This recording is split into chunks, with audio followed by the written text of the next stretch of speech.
Hello, welcome to the Chrissy B Show. Now today we have lots in store as usual. We're going to start off with our fitness tip by resident fitness expert Jane Rafter.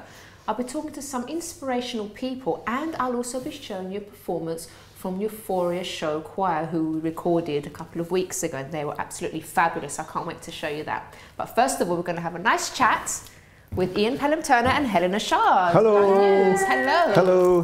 How are Aren't we coordinating tonight? Look at that. Do you see his socks, everybody? We're matching today, aren't we? I have this vision. I have this vision of millions of viewers putting their sunglasses on tonight. And your tie. And we are so bright. We're colour coordinating. This has got to be good. We do plan these things beforehand just to make sure we match, don't we, Ian?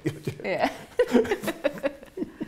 Tell us what you have for the news. Well, we're going to start with Prince George because Prince George you just love in New him, Zealand, we have to have a little royal switch. It's his first official outing, first official engagement, and there's some fantastic photographs of him. I mean, beautiful. He's really, really bonny. He's actually very big. He's very advanced. And it was an introduction, and there were lots of different families that had been picked to meet baby George, and they're all of the same age. I wonder how they go about picking the people that are going to meet. And they try to get a little girl for him today to be the princess. You can you can see the sort of how it was sort of trying to work, and he rejected the girl. And she cried. She cried. But it was really good fun. It's breaking hearts already. Absolutely. It's a twist because Princess Diana and Prince Charles and baby William years ago in 1983 did a similar thing, but it was quite staged in the gardens. Right. But this was like a really quite informal introduction for everyone to meet him. But it was just lovely. It was just such beautiful pictures. So we're really excited. Really excited. How long are they there for? They're there for about 3 weeks, yeah. And it's something we really believe in anyway, because the more natural photographs, I think we said a couple of weeks ago, we were trolled after we sort of said, we didn't quite like the official photograph that was produced. So you were being honest. Yeah, good to be honest. Yeah, I think it's good to be honest. We're being honest. And these pictures constructive criticism, really wasn't it? Constructive criticism. We're not allowed inside Buckingham Palace anymore, but no, we are. No, there'll be some other great pictures, I'm sure. Yeah, there will be. So that's the royal slot. And moving on to Richard E. Grant. Richard E. Grant has started his own scent. Oh. He's actually launched his own scent. Apparently he has a great interest in sort of scents and so forth. And so he's created this new one that is based on nutmeg and cloves. Oh. It's going to smell like Christmas. It's going to smell like Christmas. I want to smell like Christmas. It's quite fruity as well. I like Christmas. Do you like? I love Christmas. I do, but I don't want to smell like Christmas. Oh, I don't know. But I think it's quite nice. It's nice for a room fragrance, I think, but not. But I think it's his friend that actually said to him, because he always smells everything from furniture to anything, and that's when he said to him, you should really bring out a scent, and it's been launched in Liberties. Okay. So it's, have you sampled it? So I personally haven't sampled it, but Ian, it does sound beautiful. I sample it. No, I don't. No, you didn't. It is. It's called Jack. It's called Jack because he's obsessed with the Union Jack. Okay. It's gifted and beautiful, and so that's good fun. In fact, do you remember he was at the Chakravarti Cup? We photographed Prince Charles and Prince William. It was a polo match, and he was there as one of the stars, and he was wearing a turban. But I think we were taking photographs, so it was quite fun. Oh. So we're always quite interested in what he's doing. I should go and hunt for that and see what it smells like. Yeah, see if you're happy. Just to see, should we go to Jane's fitness tip first? Absolutely. Yeah. You ready, I love that. I'm ready. I'm ready on the ground. Get ready for the. Where's my headband? Should we get your exercise mat out for you? Right. So just before we continue with the next news item, let's take a look at Jane with the next fitness tip.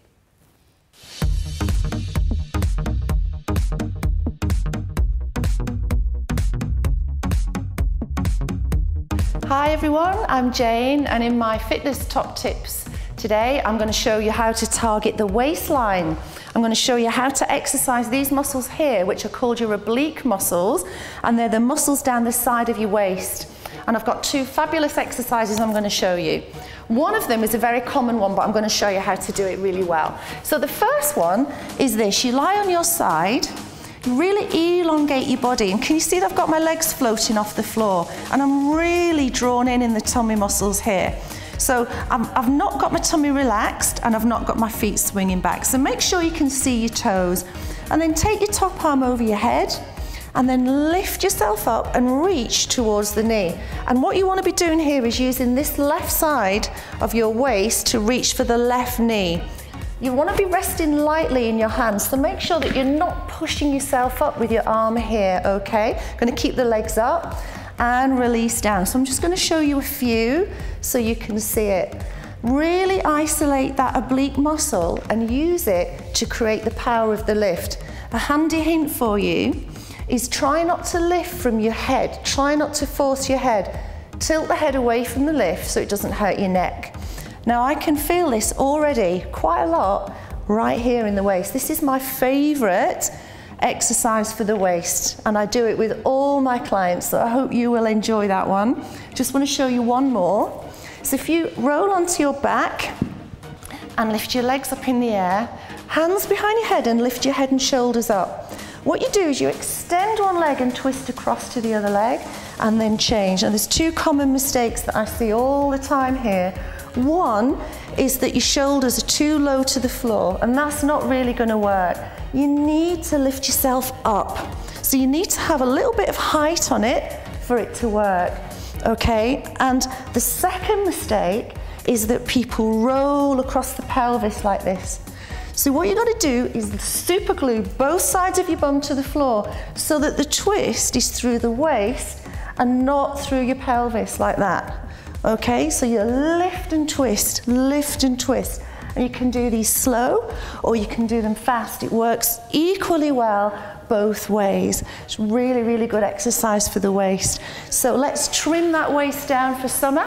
Enjoy, and I'll see you next time.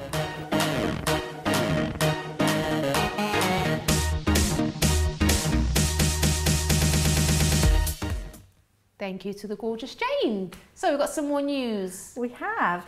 Do you remember Absolutely Fabulous? Oh yes. The programme? Yeah. Love it, Yeah. love it. Well, Very the funny. amazing Jennifer Saunders, who's a fabulous comic and writer, etc. She's won loads of awards actually for Absolutely Fabulous. But Joanna Lumley, who co-stars with her, has been going on and on at her for years and years to write the film.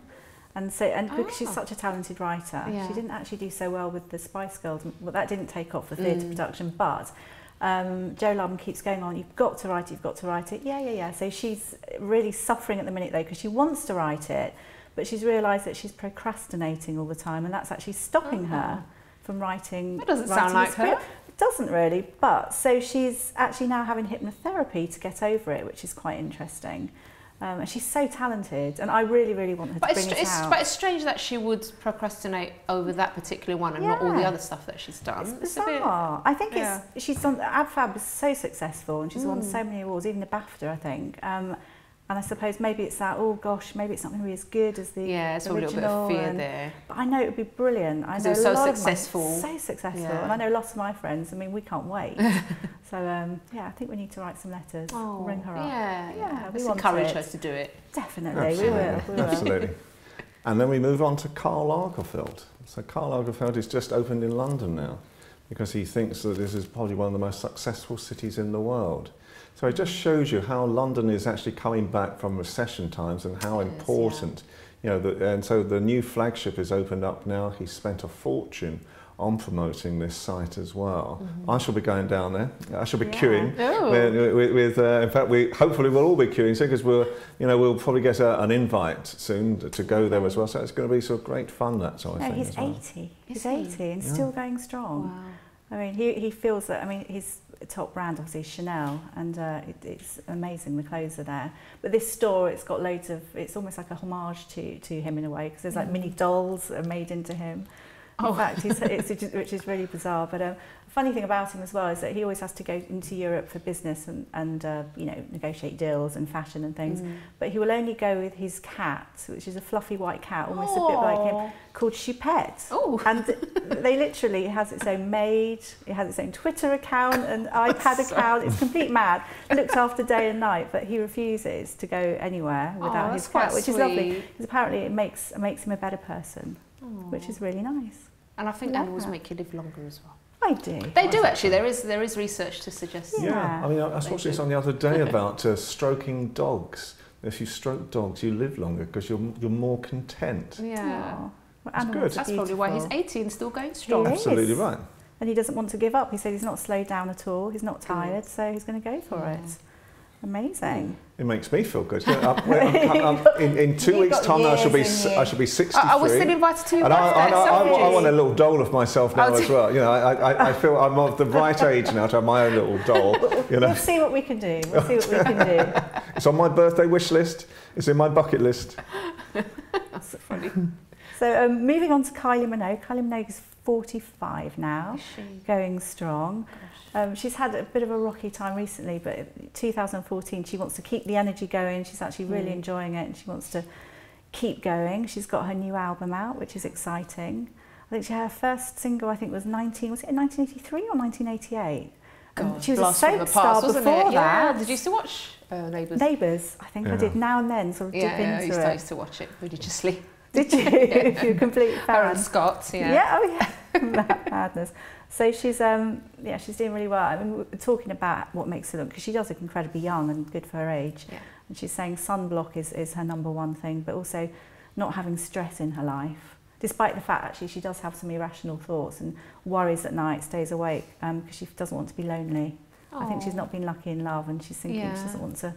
I think it must be hard when you're a pop star and you're touring and you've got to really get into the head of someone that's I was actually watching an interview with her the other day and they were talking about that as well, and were saying, well, how can people just come up to you and ask you out? She goes, of course they can just go if they like me. Absolutely. They just come and why not? Absolutely. She's just, at the end of the day, I know she's famous, but she's just a person. I tell everyone the same. Absolutely. I tell everyone the same thing.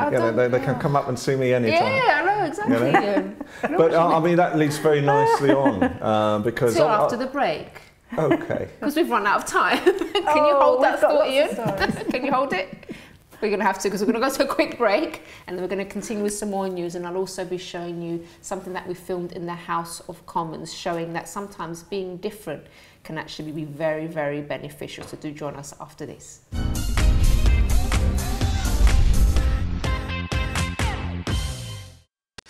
Don't forget to subscribe to the Chrissy B Show, always aiming to show you the happier side of life. You can find us on YouTube, Facebook and Twitter.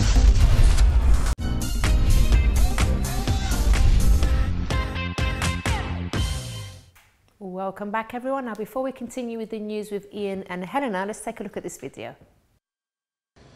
As you can see, I'm standing outside the Houses of Parliament. Today I've been invited to a very important talk launching the results of a new UK survey on diagnosis, bullying and autism.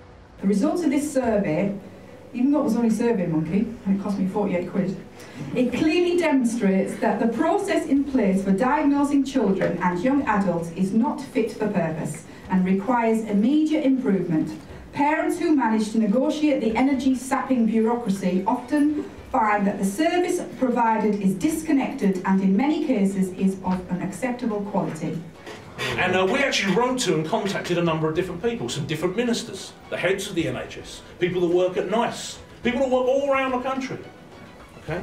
And we asked them, what is the diagnostic tool in this country?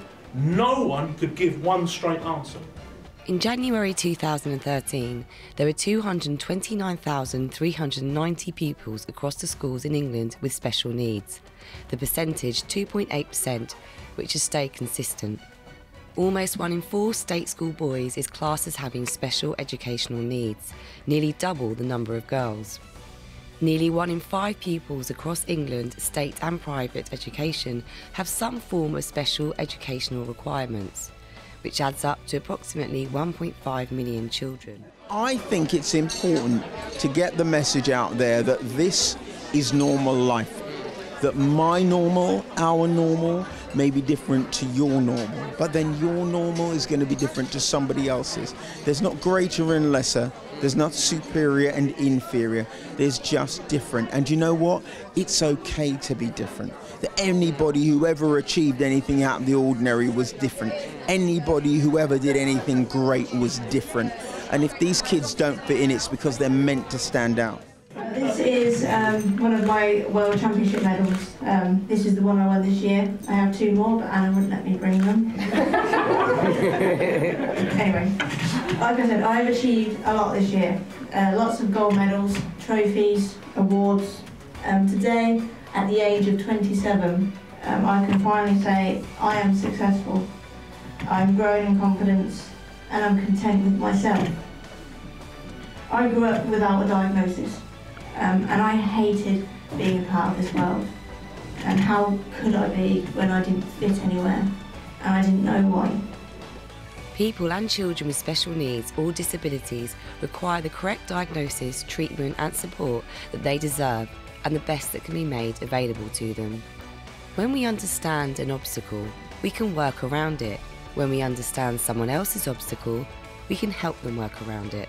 Respect, understanding and caring of anyone is vital, especially when they are in need of support.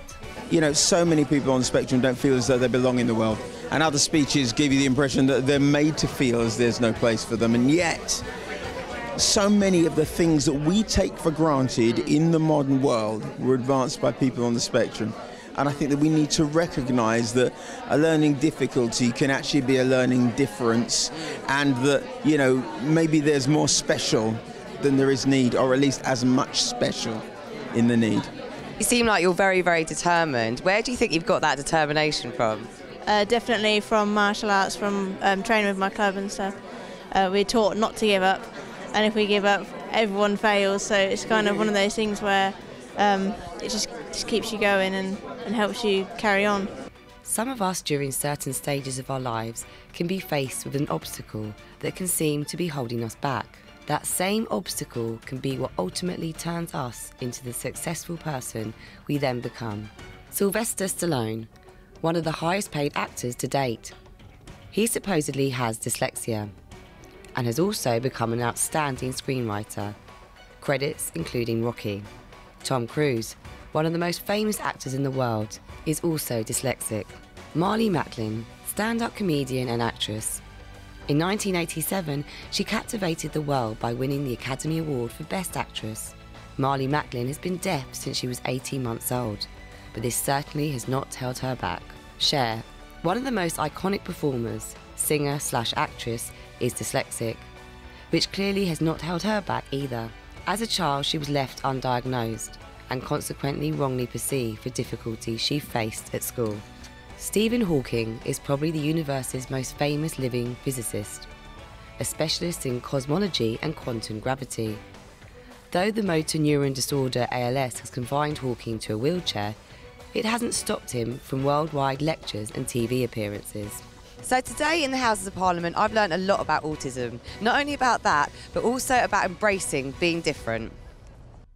Thank you very much, Barbara. That was quite touching, wasn't it? Yeah. Wasn't it? Because I really believe that children should be given every chance in life, and to sort of have things like dyslexia, because fortunately I never did, and I didn't have these issues. But when I went to school, God, that would have been over virtually 40 or 50 years ago now since I've been to school. You know, you look at sort of some of the people, you know, who have really, you know, sort of come through that type of thing. Yeah. And you've done very well. I have actually quite a few friends that have got dyslexia, and they're incredibly successful. They tend to be very creative, and yeah, that's right. I mean, really good. Like jobs. the gentleman was saying on there, you know, you can. They say special needs, but it's an equal thing. They're very special as well. Absolutely. They might have certain needs that maybe the rest of us, you know, don't. But they're also very special, very talented, and very creative. So they shouldn't be made to feel alienated at all. Yeah, definitely. Absolutely. Anyway, a slightly more smiley one now. Okay. Not that that's not important as well. We've got this fabulous story about David Williams. And first of all, I was going to say before I was interrupted that where this connection was, because obviously he did recently for Sport Aid, Williams did this wonderful thing with Kylie Minogue. That was, I thought it was going to be a marvellous link, and they did especially for you. You know, where David Williams dressed up as Jason, and Jason Donovan came on as well, you know, and she ignored Jason Donovan and went to David Williams. But the great story about David Williams this week is that Elizabeth Hurley has actually just organised and created and launched her new swimwear collection of bikinis. And it went out on Facebook, it went out right across the world. And one of the first orders she got was from David Williams to say, did she do bikinis for men? Oh dear. So apparently the response was something on the lines, well, okay, big boy, we'll find out whether we can get you one or not. We're going to specially made one for him. Absolutely right. So Not bad. funny. I think she's actually doing a children's line as well. Is she? Oh, is she? Yeah, which is similar. Of a Excellent. similar style, but yeah, moving on, I think last time we were talking about funny little things that some of our stars, you know, are frightened of, that we don't know about, and there were a couple we didn't talk about, so I thought I'd just add them in at the moment. After my revelation about the pressure cooker. Oh, yes. And clowns. And clowns. Yeah. So Madonna, you know, who's very sparky and feisty, she is petrified of thunder and lightning. Really? Which is quite odd. Again, I don't know, this must stem back to childhood. And I know that a little while ago she had a performance in Ireland, I think, and she could feel that something was brewing, so she kept on, you know, asking, you know, is it thundering, is it lightning, when, you know, it's about to happen, la la la. So it's a funny one. I love storms. I do too. I think they're really exciting. Well, do you know, as a child, I remember I used to be frightened of thunder and lightning because in those days, if you had a TV set and there was thunder and lightning, you had to turn the TV set off because it could seriously. And my father, I always remember. Actually, my parents used to turn it off when I was. I always remember my father turning off the black and white TV set in case the thunder and lightning came down the aerial. Oh gosh! It's true. It's true. I used to as well. Really exciting. Me and my mum, we used to, whenever there was a thunderstorm, we used to just sit in the quiet in our chairs and just watch it through the great big windows. I loved it. Absolutely loved it. Yeah. Most people are scared of them, and we're like, yay, storm! Absolutely love it. I should take you on one of my challenges one day. Yeah, I love a challenge. You were talking about the high wire one, weren't you? Okay, I'll give anything a go. Good. I'll film it. And another one, Matthew McConaughey, who's one of our Oscar winners. Dallas Buyers Club. I don't know if you know it. I don't know the film that well, but it's supposed to be quite a good film. Yeah. He's got a fear of revolving doors. Oh.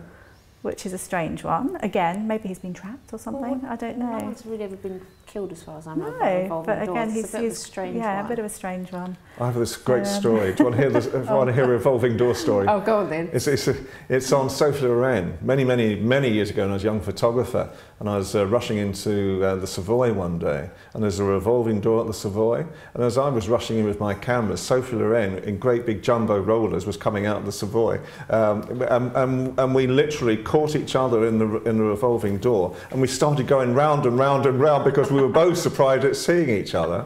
And this went on for several minutes, several rotations, because we just couldn't. Did you take any photos? We were shocked. Well, then she went off to her car, and the Savoy has this sort of small road before you get into the Strand, and she realised I was a young photographer, and she realised how beautiful she was.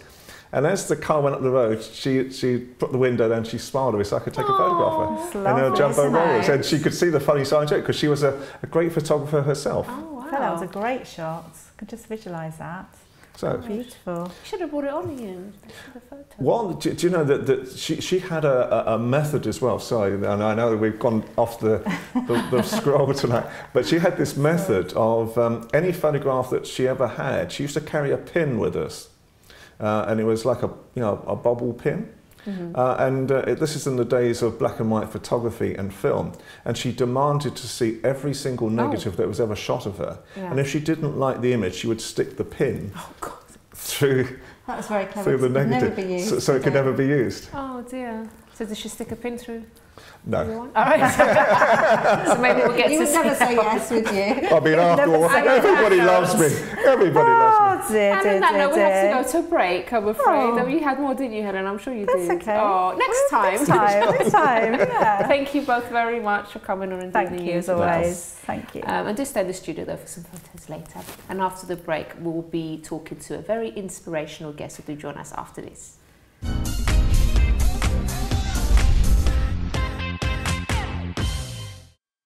Don't forget to subscribe to the Chrissy B Show, always aiming to show you the happier side of life. You can find us on YouTube, Facebook and Twitter.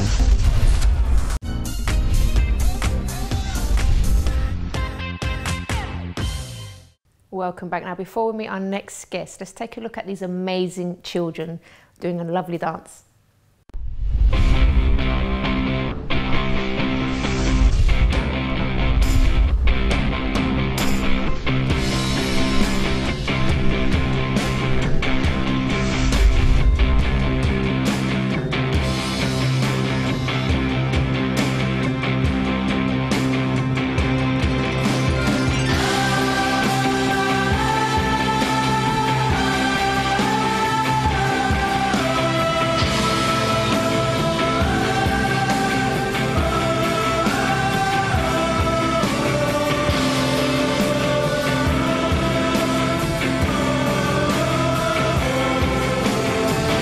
I Can Dance started about 5 years ago by Juliet, the principal. She is a ballet teacher, a special needs teacher, and a dance movement psychotherapist. She started running it from her dining room with classes for kids on a Saturday morning. My son started attending at that time. So he got exercise, which is very difficult for some children with physical disabilities to get regular exercise. And then when I see his little face when he comes on the stage in a real theatre with 400 people in the audience, he just came alive and it was fantastic.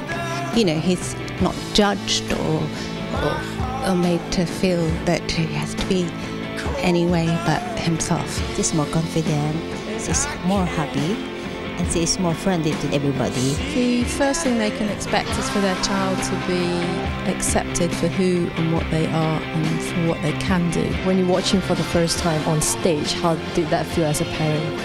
Very proud and emotional, you know.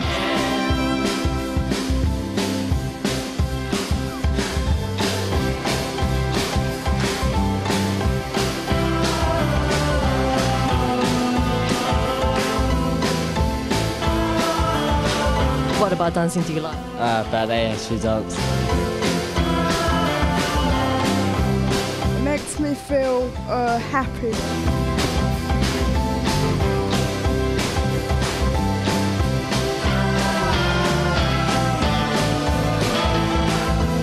Are they like family to you? Yes. Chance to express themselves, to become creative and to just enjoy themselves.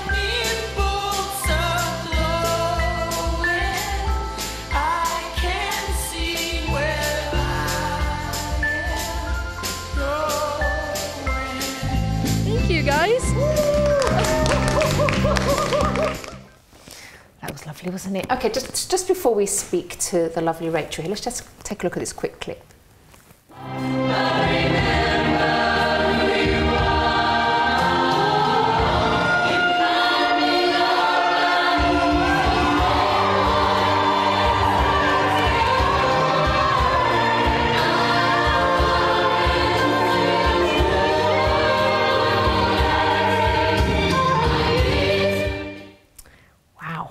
Okay, so I'm here with Rachel Walker, who's a choir singer, but also the choir leader of Euphoria Show Choir. Welcome. Thanks for having me. It's lovely to have you here.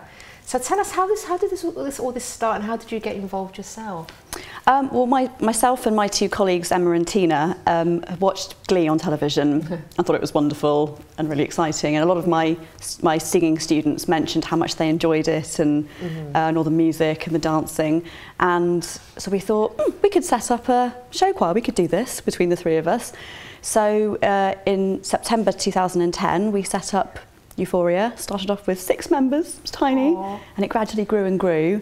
And at the moment we've got about 34 members, and we're just about to head off to Hollywood to perform. Really? So, wow. Yes. That's amazing. It's grown into this huge, amazing thing that we never could have imagined at the beginning. So it was just the three, it started with the three of you coming together, and like, wasn't that quite a scary thing to do? Like, because it was something new, something that you hadn't done before. What made you sort of gave you that drive to go forward with it?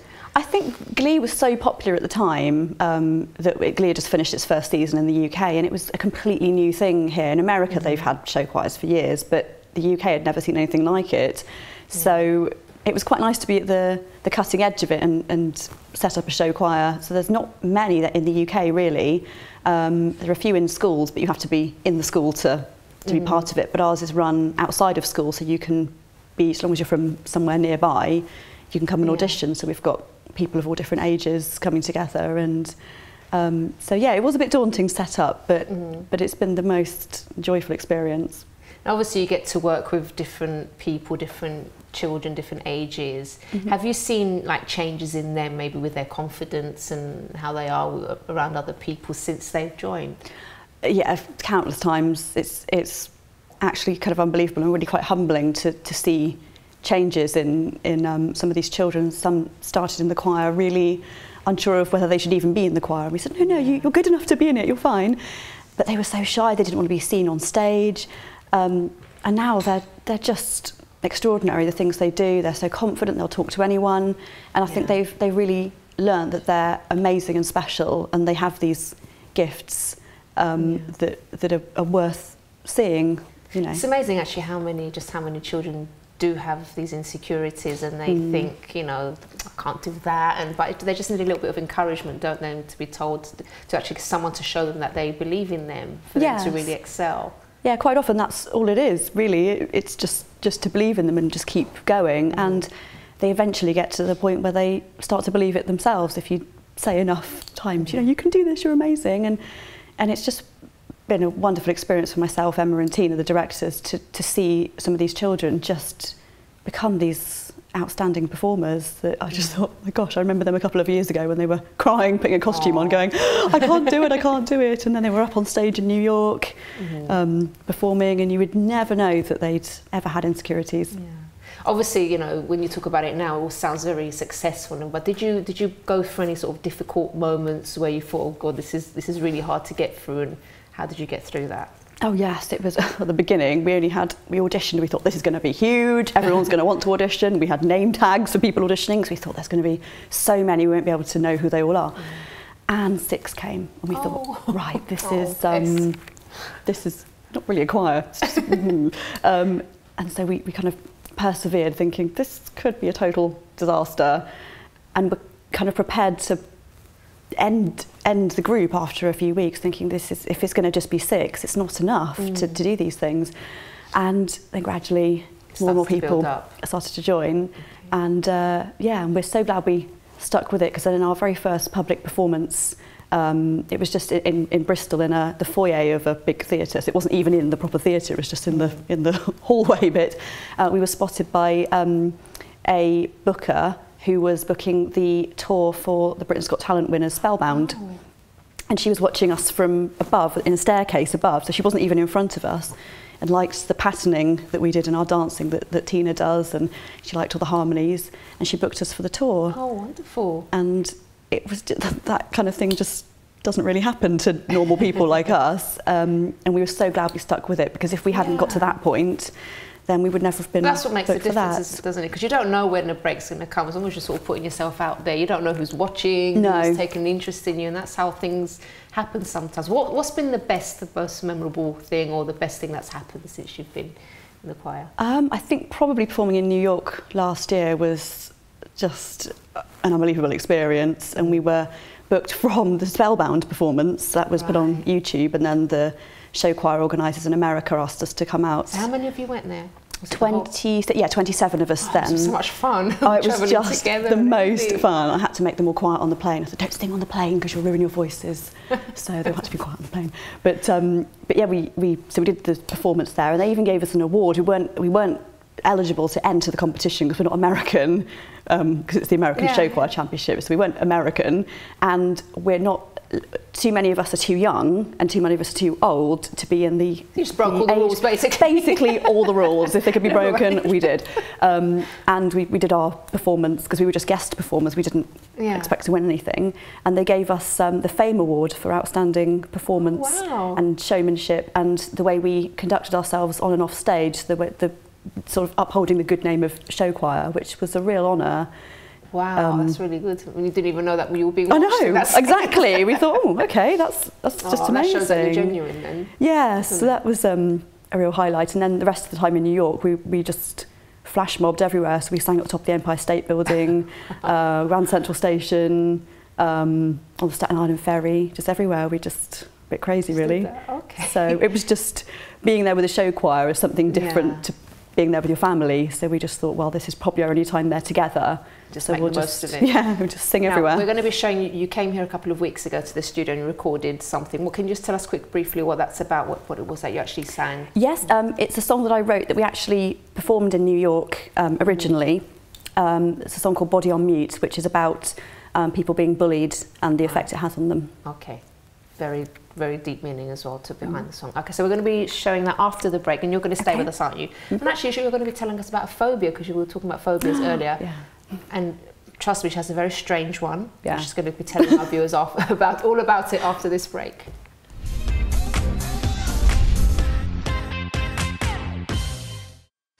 Don't forget to subscribe to the Chrissy B Show, always aiming to show you the happier side of life. You can find us on YouTube, Facebook and Twitter.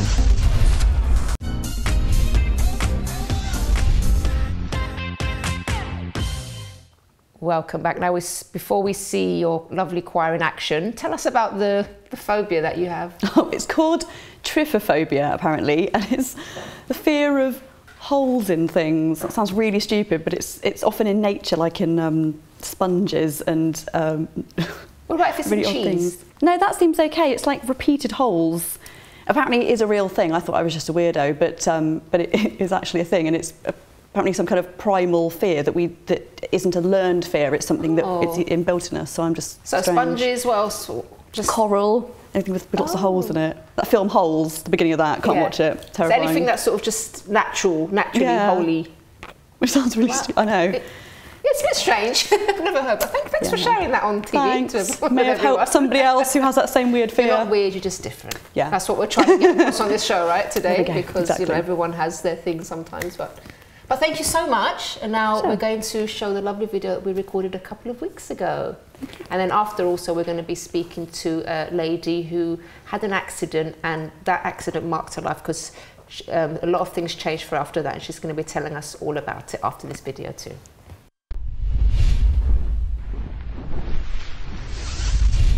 So here I am with Euphoria Show Choir with Matt and Jonas. So Matt and Jonas, how long have you been singing for? Well, for me, I've been singing from a really young age. About 6 or 7 when I started working with a local amateur dramatic society, and since then I've just carried on things in school, outside, and then started with Euphoria Show Choir shortly after its inception in 2010. Okay, what about you? Yeah, for me, I didn't really do a whole lot of singing until joining Euphoria, actually. So I had brushed with some sort of choirs beforehand, but not really got into it at all. It was really Euphoria that got me into singing, dancing and all that. Do you think that within your choir, because you all have singing in common, do you think that it gives you some more understanding about each other and almost brings you closer together, would you say? Yeah, I would say that. I mean, because we all join in with the choir and doing all the singing and dancing together, and a lot of it relies on us working together as a team. So with that, I think that sort of brings us together. We are essentially a family. Yeah. We know pretty much everything about each other, the good and the bad, and nobody really cares because we just love each other that much. There's a girl in that mirror that I don't recognize. Skin so ghostly, she stares at me with eyes to paralyze. Taunted and told she was nothing until the thought she could see. Yes, it's me in the mirror, the ghost of all I could be.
So Anna and Ashley, that was a fantastic performance. So how long have you been performing for? I've been in Euphoria for 3 years and I've performed since primary school. And you? I've been in Euphoria for 2 years and ever since I started Rachel's primary school choir, kind of had a love for it, so yeah. Okay, what was it that first made you have that love for it though? What made you want to get up there and sing? Well, when I first saw Euphoria, I knew that I wanted to do something like that. It just seemed like a lovely group to be in. And I thought it's kind of no one else in my group kind of understood that performing was kind of what I wanted to do. So I think being in Euphoria really helps with my confidence and stuff, so yeah. Okay, would you say the same thing about your confidence? Yeah, I've always loved being in school plays and singing, and then I started singing lessons, and it was my singing teacher, Rachel Walker, who's a director of Euphoria, that that made me audition for Euphoria, and they're just so lovely, and they bring out, we all have the same passion, and they bring out that passion inside of me especially, and they just help you to grow in confidence in performance. That's great. Thanks so much, ladies. Thank you very much. Rachel, that was amazing. I really loved that. I'm sorry I missed it. That's okay. Well, I wasn't here that day. We'll come back if you want us to. Definitely. We'll come back. So you're telling me that it's now the actual anthem for the anti-bullying? Can you tell us about that? Yes, there's a charity called Beat Bullying, which is now in about 4 or 5 different countries, and they've chosen it as their anthem, which is a real honour. Thank you so much, and I really hope to see you again soon. All the best with everything. Thank you. Okay, so now we're going to speak to Sharon Idle, who's on Skype with us. Hello, Sharon. Hi there, how are you? Oh, I can't hear you very well. Where's the volume gone? Sorry, oh, there you go. Yeah, we can hear you now. How are you, my love? I'm pretty good, thanks. Yourself? I'm very well, thank you. So tell us what happened, because you apparently had an accident. What happened there?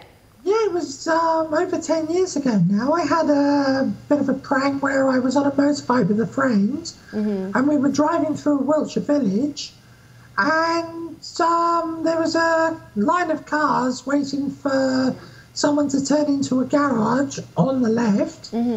I overtook, just slowly cruising past the line of traffic, when a Land Rover Discovery came out and just ploughed me down, basically. Gosh. And then what happened? Did you actually lose your leg, you said? Yeah, I was thrown up in the air and the leg was so badly smashed up they had to amputate. Gosh. And then how did you adapt to that afterwards? Because obviously it was a terrible shock for you, not just the accident, but then also losing a limb as well. How was that for you? What did you do? Yeah, well, I took it in my stride, basically, because there was no alternative but to lose the leg eventually. And I let them go through with the amputation, and it changed my life for the better and for the worse. But you know what, some people say, after something like that happens to them, they think their life is over, but you've actually proven that, you know what, even with when something bad like that happens, you can still have a life and you can still enjoy your life. Well, yes, I mean, it's a complete change of life. Life doesn't continue exactly the same by any means, but you can really, really make the best of even such a bad situation as that with no problem at all. And what are you doing with your life now?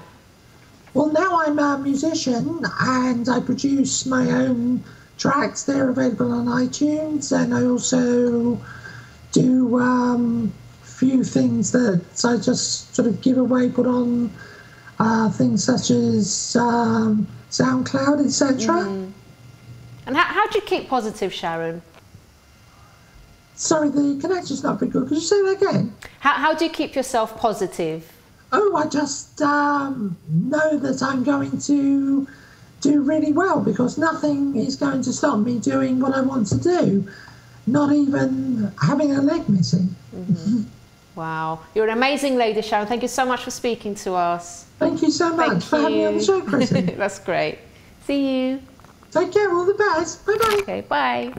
Well, you know, you've got proof there as well, because sometimes things happen, accidents happen, but it's all in the attitude, how you, obviously at the time, you can be devastated, you can be really upset about something, but there's always help and there's always a way out, and for you to stay positive no matter what you've been through. So I do hope you've enjoyed the programme today. And if you want more information about any of our guests, you can visit the website chrissybshow.tv. And if you'd like to email me personally, you can do so on chris@chrissybshow.tv. See you again next time. Bye-bye for now. 3, 2, 1, power slide, bum down, grab board, lean back. Hey, perfect. All right? All good? You get up? It's so nice doing that. Grab it, grab onto it as hard as you can, just keep your arms out in front of you. There we go, arms out, straight up, stand up, stand. Oh, there we go, just relax, arms out in front, on your toes, on your toes, on your toes. On your toes, on your toes. Let go for a second. That's fine. Can I walk up? Please. That was brilliant. That was excellent. Other than a stylish dismount at the end. Hey, look, no pressure. No pressure.